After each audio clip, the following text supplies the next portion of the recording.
그 사실 이제 야권에서 개헌을 반대하는 궁극적인 이유가 이제 개헌의 최종적 목표가 현직 대통령의 임기 연장을 목표로 하는 게 아니냐라는 게 반대의 명분이 되고 있는데요. 그 야권의 의장님이 임기 내에 혹시 그 뭐 현직 대통령의 뭐 임기 연장을 하는 개헌안에 대해서는 뭐 통과나 처리 여부에 대한 입장을 좀 여쭤보고 싶습니다. 아이고, 그 문제는 뭐 지금 그에 대한 뭐 이렇다 저렇고 얘기하는 게 시기상조 아닌가요? 그러니까 이게 권력구조 개편 관계에서 이 현직 대통령의 뭐 연임 개헌 문제 이런 등등은 그건 결국 주권자인 국민 여론과 국민의 선택의 문제라고 저는 생각을 해요. 그리고 또 그 여러 정치적 당사자들이 그거에 대해서 어떻게 합의하느냐 달린 문제겠죠. 그래서 뭐 이제 나중에 그 문제도 이제 그 개헌 논의에서 권력구조 문제 관계에서 논의가 나오게 되면은 그 이제 또 이슈가 될 수 있을 텐데, 아무튼 그거는 뭐 이제 개헌 자문이나 또 개헌 특위 통해서 나중에 다 의견들이 수렴되지 않겠어요? 네. 이번 추경 예산이 얼마나 엉성하고 제멋대로 편성됐는지 여야정 청와대 회동에서 다시 한번 드러났습니다. 중국인 짐 캐리 예산, 대통령은 그럴 리 없다고 잡아댔습니다. 그런데 중국 추경이라는 사실이 곧바로 밝혀졌습니다. 김어준 방송 TBS 지원 예산을 지적하자 자신들도 캥겼는지 여당 대표가 그 자리에서 자백하고 삭감했습니다. 이런 엉터리 예산들이 이것뿐만이 아닙니다. 꼼꼼하게 따져서 뺄 것 다 빼고 꼭 필요한 사업들만 채워넣겠습니다. 집값 걱정에 밤잠 못 자고 물가 때문에 고통받는 국민들 사정도 하나하나 짚어가며 대통령에게 상세하게 전달했습니다. 하지만 대통령도 여당 대표도 제대로 해답을 내놓지 못했습니다. 국정 기조를 완전히 바꿀 것을 다시 한번 강력하게 촉구합니다. 개헌을 하려면 먼저 임기 연장은 없다고 선언하라고 했더니 이재명 대통령은 어물쩍 딴 얘기만 하고 대답을 회피했습니다. 어제 청와대에서 잔뜩 변명을 들어놓았는데 연임하지 않겠다는 핵심은 빠져 있습니다. 대통령 한 번만 하겠다는 선언을 끝내 안 하는 걸 보니 결국 연임용 빌드업 개헌이라는 합리적 의심을 지울 수가 없습니다.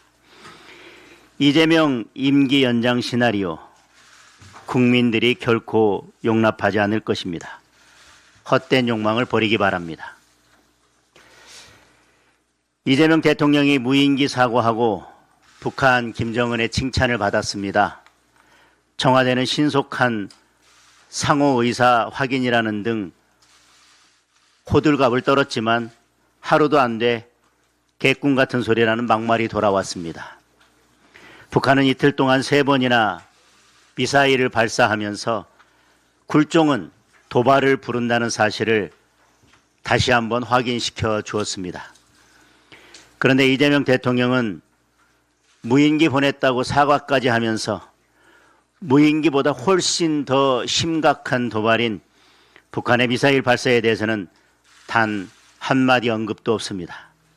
이런 마당에 국방부 장관은 최정방 경계를 담당하는 GOP 병력을 4분의 1 수준으로 대폭 감축하겠다고 밝혔습니다. 22,000명이 지키고 있는 최전방을 고작 6,000명에게 맡기겠다는 겁니다. 북한은 연일 미사일을 쏘면서 군사적 위협 수위를 높이고 있는데 우리는 맘 놓고 쳐들어오라고 문을 열어주겠다는 것입니다. 북한은 결코 변하지 않습니다. 저들의 목표는 변함없이 김씨 왕조 전체주의 통일입니다. 우리가 아무리 다 내주고 양보해도 북한은 우리를 가장 적대적인 국가로 상대할 것입니다. 정권은 유한하지만 대한민국은 영원히 지속되어야 합니다. 아무리 이재명 하고 싶은 대로 다 해도 적어도 안보만큼은 그래서는 안 됩니다. 굴종적 대북 정책과 무분별한 병력 감축을 즉각 중단하기 바랍니다. 미국과 이란이 2주간 휴전에 합의했습니다. 파국에 이르지 않은 것은 다행이지만 우리에게는 지금부터가 더 큰 위기일 수 있습니다. 호르무즈 통행세 징수가 현실화할 경우 대부분의 원유를 호르무즈 해협을 통해 조달하는 우리는 막대한 에너지 비용을 추가로 부담해야 합니다.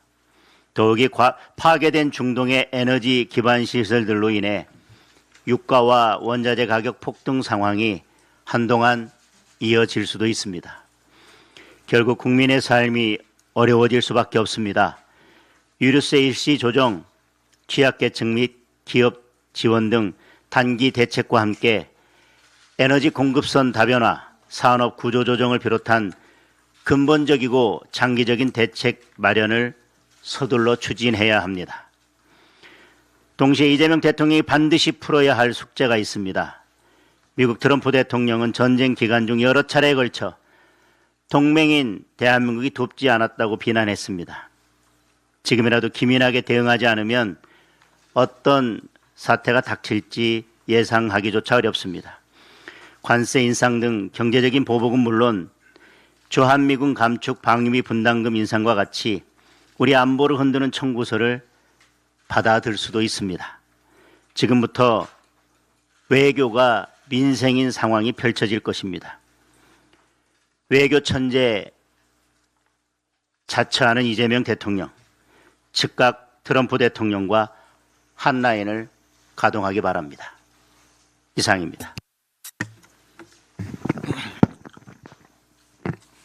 특검이 해야 할 수사는 하지 않고 하지 말아야 할 정치를 하고 있습니다. 2차 종합특검 이재명 공소 취소 특검이 대북 송금 사건 관련 진술 회유 의혹을 놓고 국가 권력에 의한 초대형 국정농단 의심 사건이라고 하는 지극히 정치적인 표현을 했습니다. 수사를 해보기도 전에 자극적인 단어로 결론부터 내리는 것은 수사가 아니라 정치입니다. 스스로 정치 특검임을 자백한 것으로 보입니다. 윤석열 정부 대통령실의 개입 시도를 확인했다라고 하면서 누가 어느 정도 개입했는지는 추가 확인이 필요하다라고 주장합니다. 이것은 근거와 내용은 확인하지 못했지만 어쨌든 결과는 확인했다라고 하는 주장인 것입니다. 앞뒤가 전혀 맞지 않는 모순된 발언입니다.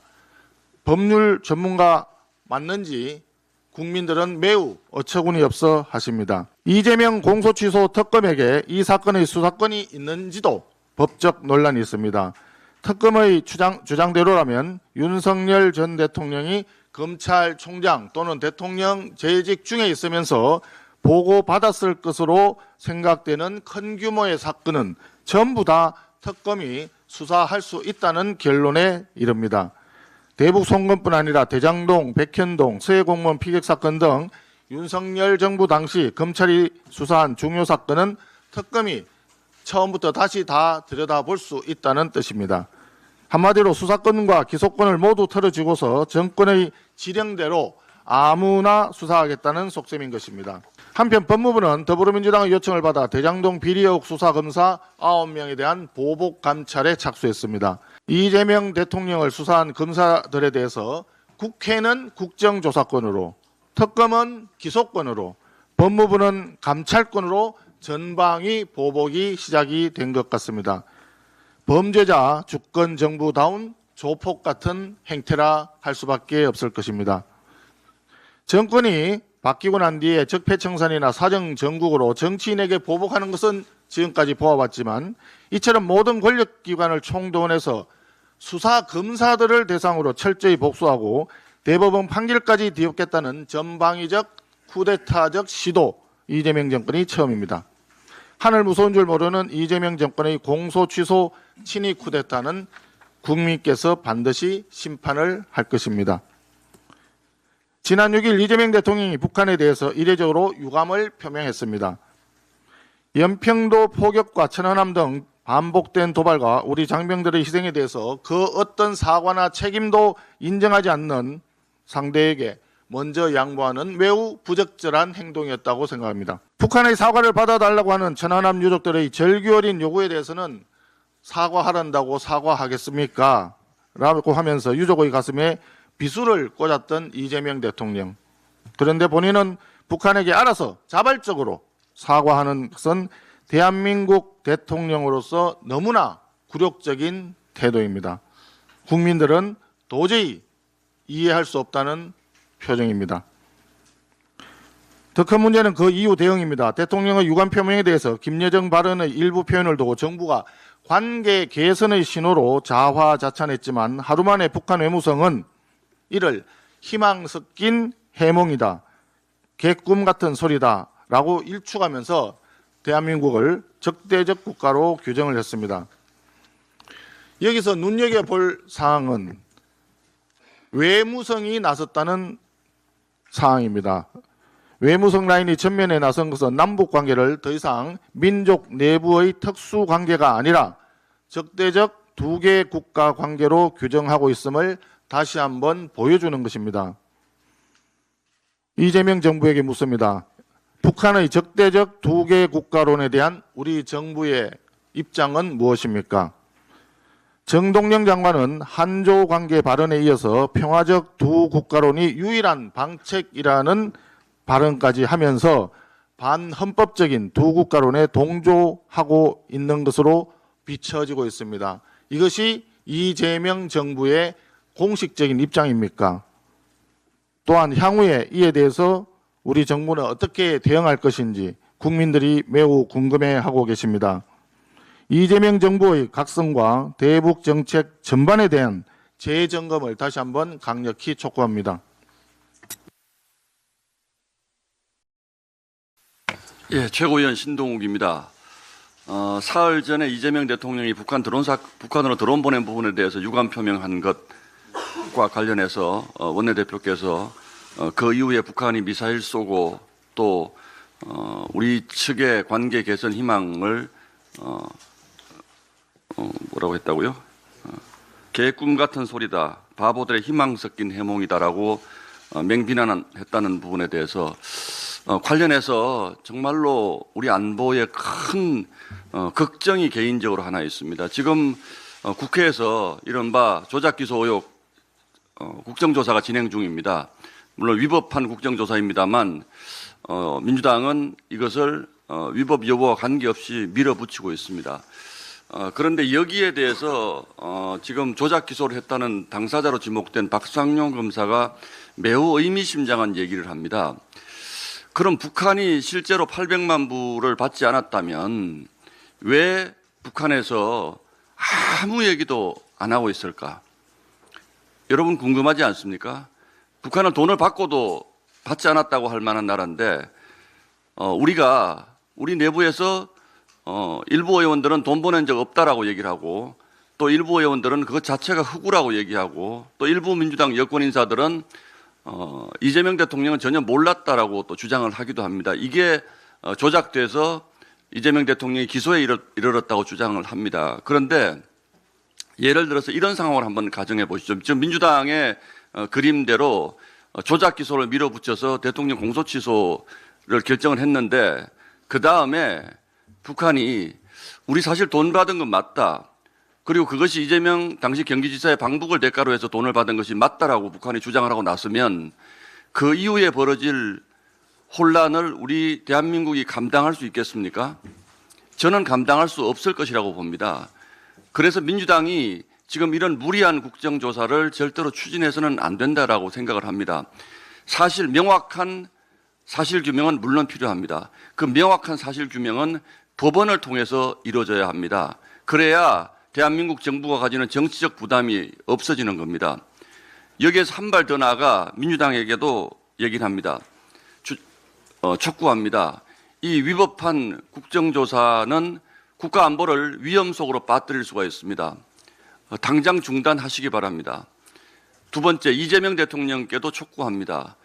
본인의 앞으로 운명에 어떤 일이 닥칠지도 모르지만 지금 이 시점에서 본인이 조작 기소대의 피해자라고 자꾸 주장을 하면 나중에 북한과의 관계에서 어떤 문제가 생길지 저는 장담할 수 없다고 생각합니다.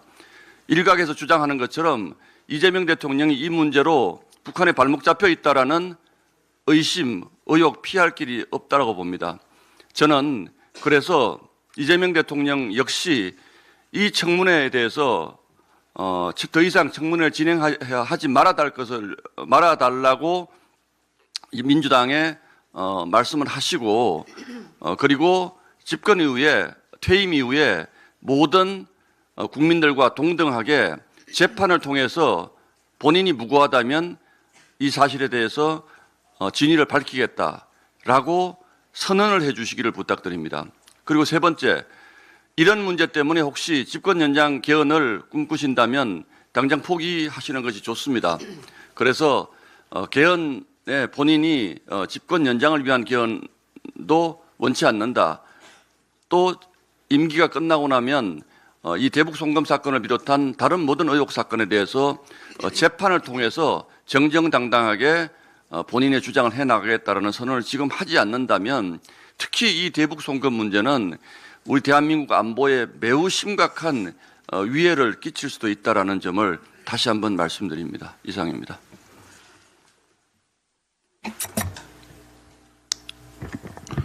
네, 최고위원 김민수입니다. 2018년 4월 문재인 정부는 판문점 선언을 통해 평양 정상회담을 예고한 바 있습니다. 이후 4개월 뒤인 2018년 8월과 9월 남북 고위급 회담과 남북 정상회담이 발표됩니다. 그런데 이재명 지사의 이름은 방북 명단 그 어디에도 없었습니다. 이듬해인 2019년 4월 김성태 전 쌍방울 회장은 북한에 500만 달러를 불법 송금합니다. 재밌는 것은 500만 달러가 불법 송금된 이후, 직후 이재명의 친서가 북한 김영철에게 전달되었다는 것입니다. 김영철은 천안함 폭침과 연평도 포격 등 대남 도발을 기획 지시했던 북한 정찰 총국장 출신으로 알려져 있습니다. 같은 해인 2019년 11월에는 또다시 추가로 300만 달러가 북한에 불법 송금됩니다. 또다시 재밌는 것은 300만 달러 송금 이후 또다시 이재명 지사를 북한에 초청해달라는 경기도의 공식 공문이 북한에 전달되었다는 것입니다. 입금 이후마다 아웃풋을 요구하는 이재명의 목소리가 북한에 전달되었습니다. 이재명이 묻습니다. 진짜 이화영의 불법 대북 송금 800만 달러 몰랐습니까? 당시 이재명 지사와는 정말 무관하게 진행된 것이 맞습니까? 그런데 참 이상하게도 불법 송금 이후마다 때 맞춰서 북측에 이재명 지사의 메시지가 전달됐습니다. 우연입니까? 만약 진짜 몰랐다면 정말 억울하실 것 같습니다. 억울함을 푸는 가장 좋은 방법은 본인에 대한 수사를 조작 기소로 몰아가는 국정조사가 아닌 재판을 통해 무죄를 입증하는 것이라고 생각합니다. 이재명 재판 12개의 혐의 더 이상 미룰 이유가 없습니다. 재판을 통해 억울함을 국민 앞에 푸시기 바랍니다. 이재명 재판 속개합시다. 존경하는 국민 여러분, 다가오는 6.3 지방선거에서 국민의힘을 선택하는 일이 국민 여러분의 삶을 지키는 일이 될 것입니다. 이상입니다. 이주호 대통령 권한대행은 기념사를 통해 올해 광주가 보여주었던 연대와 통합의 정신을 우리 모두의 삶 속에 끊임없이 되살려 대화와 타협으로 진정한 국민 통합의 길을 열어나가야 한다고 말씀하셨어요. 기념식을 마치고 같은 장소 민주의 문 앞에서 더불어민주당 이재명 대통령 후보는 5.18 광주 민주화 운동 정신을 헌법 전문에 수록하는 개헌을 제안했습니다. 이재명 후보는 아직 사회적 합의에 이르지 못한 대통령 임기제 등의 권력구조와 다양한 기본권의 보장, 강화, 확대 등 개헌안에 대하여는 국회에 개헌 특별위원회를 두어서 합의안을 마련하자고 제안했습니다. 이재명 후보의 개헌안 제안은 그동안 이 후보가 일관되게 견지해온 국민 주권과 민주주의 강화, 대통령의 거부권 제한, 총리에 대한 국회 추천, 감사원 국회 이관 등 권력 분산, 대통령 권한 억제를 위한 포괄적인 설계를 담고 있습니다. 주지하다시피 개헌은 대통령이 하는 게 아닙니다. 국회에서 발의하고 국민 투표를 거쳐야 합니다. 이 후보는 선결과제로 국민투표법 개정도 필요하다고 지적했습니다. 지금의 헌법은 1987년 전두환의 제5공화국 독재를 종식시키는 6월 민주항쟁이 있고 난 후에 대통령 직선제로 전환한 것으로 제6공화국 헌법이라고도 합니다. 이재명 후보의 제안대로 새로이 국회를 중심으로 사회적 합의를 이룬 개헌을 진행하려면 전두환 쿠데타 후 44년 만에 겪는 희대의 12.3 비상계엄으로 촉발된 내란 상황을 종식시키고 진짜 대한민국을 이루기 위한 정권 교체가 성결돼야 합니다. 그때에는 사회의 정상화와 제7공화국으로 거듭나는 개헌과 전환이 유의미해질 것입니다. 그때는 이재명 후보의 제안대로 국회에 특별위원회를 두어 각 정당은 물론 정치권을 넘어 시민사회의 다양한 논의들을 수렴하고 국민과 소통하며 국민적 합의를 이루는 절차적 과정이 매우 중요해집니다. 권력구조 개편에만 중점을 둔 정치권 내의 논란은 국민들에게 폭넓은 설득력이 떨어질 수 있다는 점을 유의해야 합니다. 제6공화국 헌법 이후 1990년대부터 새로이 국제사회와 국내에서 제기된 지속가능 발전, 기후위기 대응 등 새로운 이슈들도 차분하고 신중하게 다뤄져야 합니다. 이 점에서 이재명 대표의 진정어린 개헌안 제안에 대한 국민의힘 김문수 후보의 코멘트는 너무 정략적이고 현행 헌법과 법리에 매우 무지해서 상대방을 공격하는 데 중점을 둔 내용으로서 너무나 놀랍고 실망스럽습니다. 우선 연임제를 시비를 거는데요. 미국 트럼프 대통령의 사례를 보면 이해가 될 수 있습니다. 연임제에서는 트럼프 대통령은 한 번 대통령을 하고 그 다음에 나왔지만 떨어졌기 때문에 연임제에서는 다시 나올 수가 없습니다. 그러나 중임제에 따르면 한 번 대통령을 하고 떨어진 다음에 다시 나올 수가 있습니다.